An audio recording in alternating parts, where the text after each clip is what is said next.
Cindy grew up with a curiosity for the natural world interspersed throughout the streets, beaches, and mountains of Los Angeles. Cindy recently graduated from UC Riverside in 2022 with a Bachelor's of Science in Sustainable Studies and a Bachelor of Arts in Political Science, International Affairs.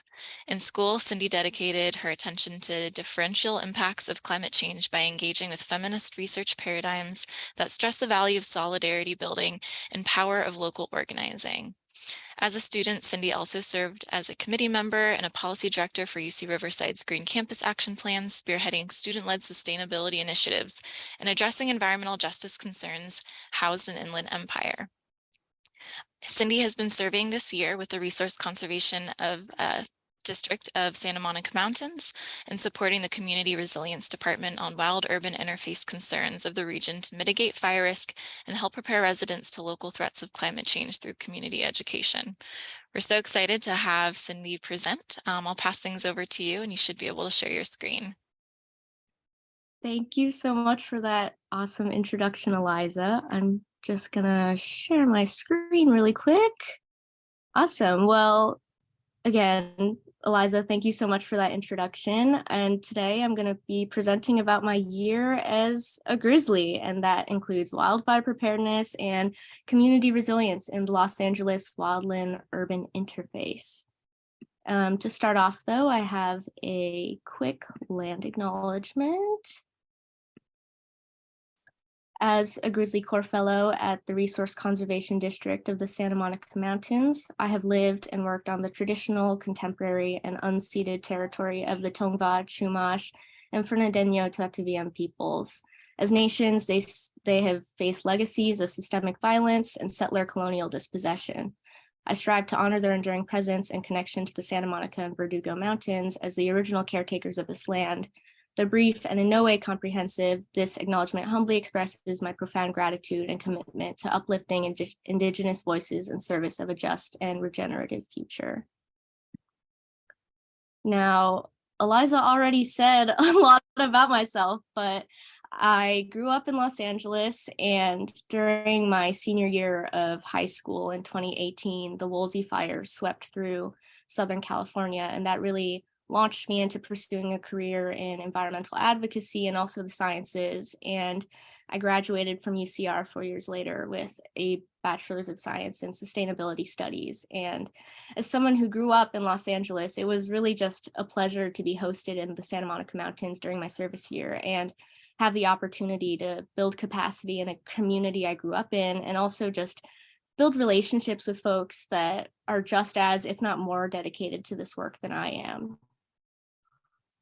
So my year was spent at the Resource Conservation District of the Santa Monica Mountains. For those of you that don't know, an RCD for short is a special district of the state of California, similar to a water district or a school district. An RCD is a non-regulatory state agency that functions as a liaison between federal, state, and local programs to meet their conservation goals. And the mission of RCD SMM is to promote land stewardship and resource conservation. And we do this by offering restoration services. We collect biological inventory. We have some amazing environmental education programs, both virtual and in person. And we offer place-based journalism and have several different projects on community resilience and sustainable land use. And I was lucky enough to work with our education department on some virtual and in-person programming, and also join our biology team on some field surveys. As you can see in this top left photo here, it looks like I'm struggling to climb a boulder in Topanga Creek during an amphibian survey, but the bulk of my service year was really spent working with our community resilience department on projects related to wildfire resilience and community engagement. Now, here is just a map of our sphere of influence at the RCDSMM. And RCDSMM was historically in the Santa Monica Mountains, but our presence has expanded all the way to the Verdugo Mountains and throughout the San Fernando Valley, making us the only RCD in LA County. Now, I might be a little biased, but I think Los Angeles is a really special place, not just culturally, but ecologically. It's a biologically diverse hotspot where mountain ranges, chaparral, coastal sage shrub, and aquatic ecosystems all intermix in this Mediterranean type climate. And it's home to some of the world's most unique ecosystems, but also due to human activity, it's one of the more high fire prone environments. And from personal experience during the Woolsey fire, it really demonstrated a limited evacuation capacity and urgent need to increase wildfire preparedness and resiliency in this rapidly developing wildland urban landscape. But before I get ahead of myself, my capacity goals for the year were to assist with the wildfire home evaluation program, support community engagement and outreach efforts, coordinate wildfire preparedness trainings, and manage volunteers. And my last goal was a bit more nebulous, but support the visioning of the Community Resilience Department. And I would argue I worked a fair amount on that. Now, here's just a map of the wildland urban interface of Los Angeles County. The wildland urban interface, or WUI, refers to areas where housing is adjacent to or intermingles with contiguous wildland vegetation. So all of the red and orange is either intermix or interface. And as you can see, the WUI stretches beyond just the Santa Monica Mountains, with a dome of orange around the San Fernando Valley and a ring around the Verdugo Mountains. And with the recent expansion of our sphere of influence, our last GrizzlyCorps fellow and my now supervisor, Pauline Allen, put in the initial groundwork to begin outreach in these communities during her term of service. And this next map right here that Pauline also created combines the previous wildland urban interface layer with a social vulnerability index. And that social vulnerability index uses data on socioeconomic status, household composition and disability, minority status, and housing type and transportation to give an overall vulnerability rating. And thanks to the work that Pauline put into mapping these communities, I've been able to work on sustaining connections with community leaders that Pauline has identified or I identified early into our fellowship, and just grow those existing relationships over time. And in this map, you can see circled in red some communities that are higher in our social vulnerability rating that we really wanted to focus our outreach efforts. And in tabling and presenting at community meetings, I learned very early on that towards the northeast end of our boundary, a lot of folks have never even heard of our organization before. But I realized as I was creating this presentation that within a year, we actually managed to offer our programming to every community circled on this map. And I think that's amazing and something to celebrate.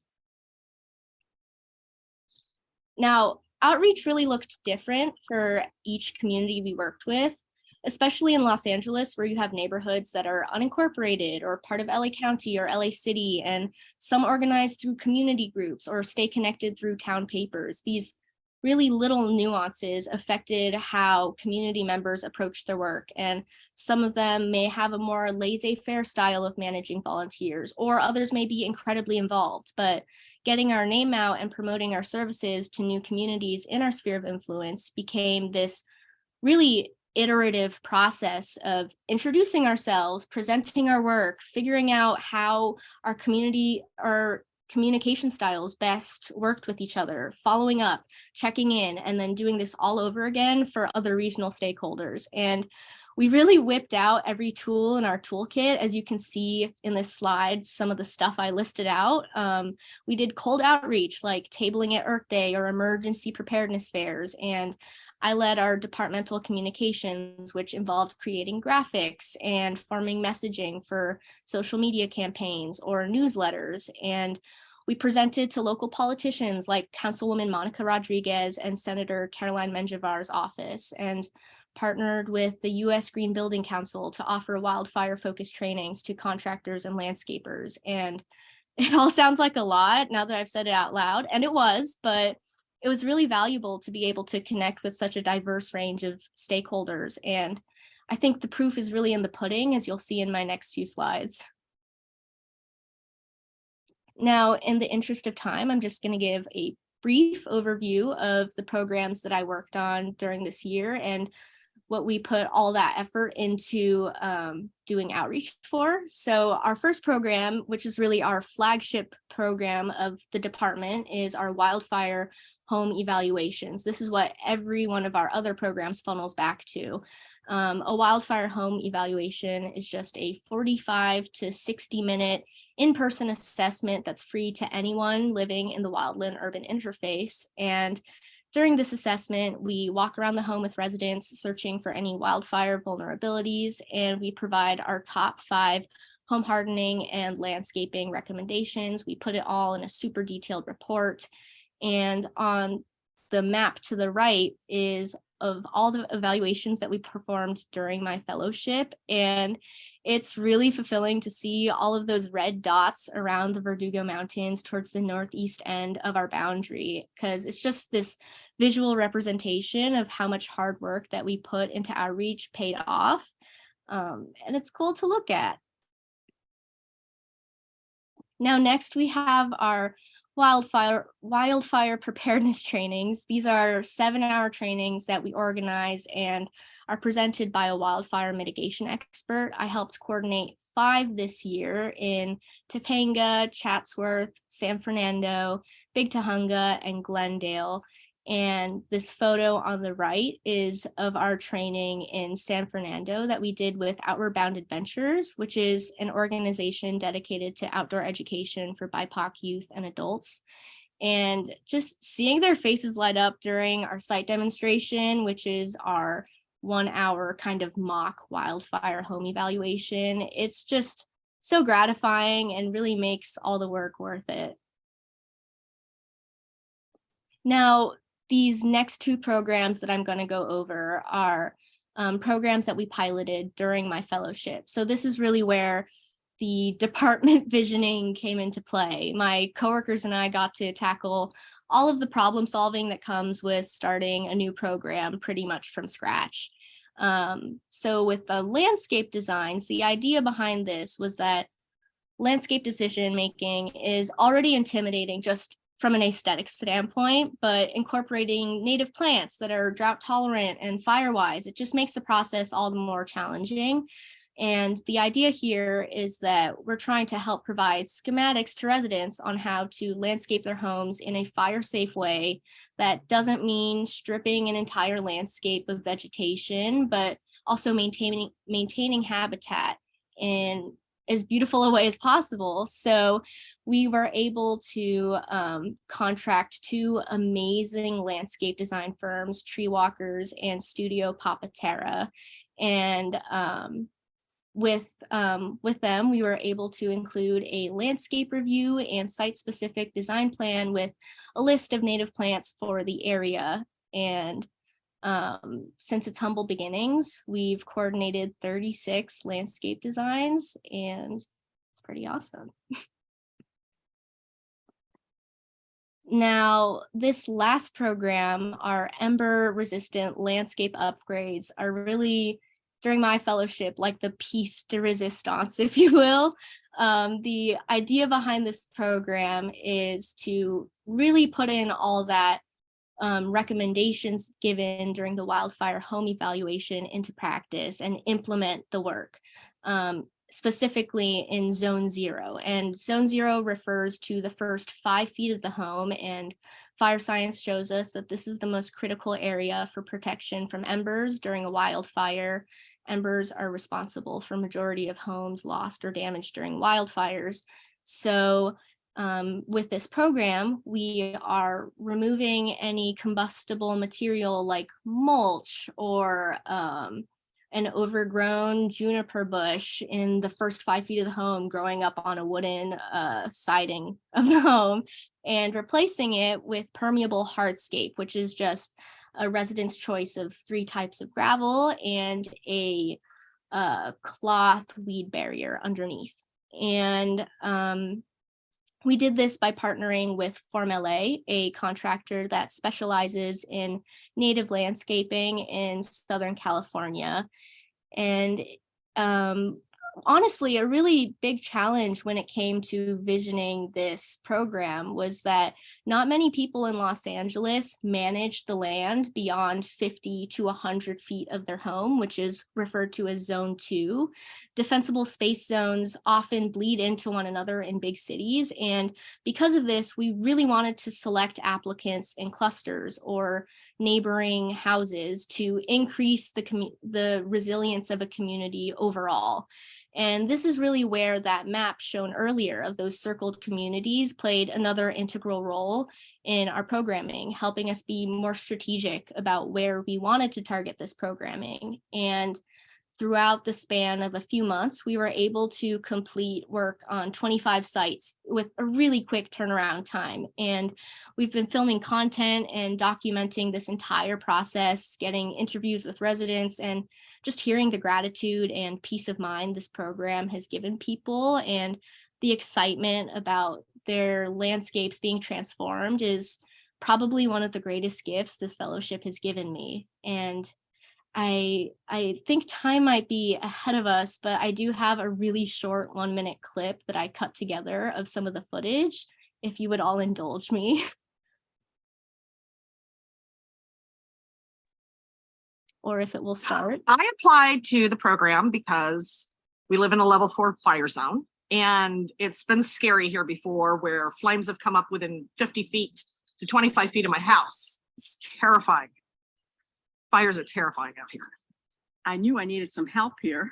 I couldn't believe that something was available to us, and possibly with grant money. So I went ahead and applied, and you called me right away, and it happened, and it's fabulous. My neighbor Cherokee, who was being the vigilante for the whole neighborhood, she brought, the whole gang over here to walk around my property and tell me what I could do. I want to try to make the house more fire resistant. We have a lot of wildfires here over the years. So that was a quick teaser. You'll be able to see more content coming soon, but I just wanted to say thank you so much to everyone, to my mentors at GrizzlyCorps, Eliza, Michelle, and the rest of the team, Jasmine, also everyone at RCD, my amazing mentor, Pauline, and my coworkers, Arizo and Danielle. You've all been such an integral part of my journey, and just thank you so much for inspiring me and challenging me. And yeah, I've learned so much, and this has been such an amazing experience. Thank you. Thank you so much, Cindy. Well, we do have time for maybe 1 or 2 questions or comments. You're also welcome to put appreciation or questions in the chat as well.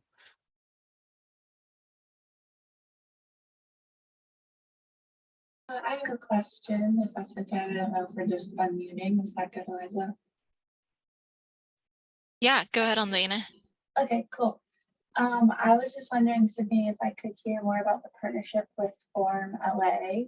And I'm just wondering if you, like, how that partnership occurred, and if the RCD kind of is able to utilize,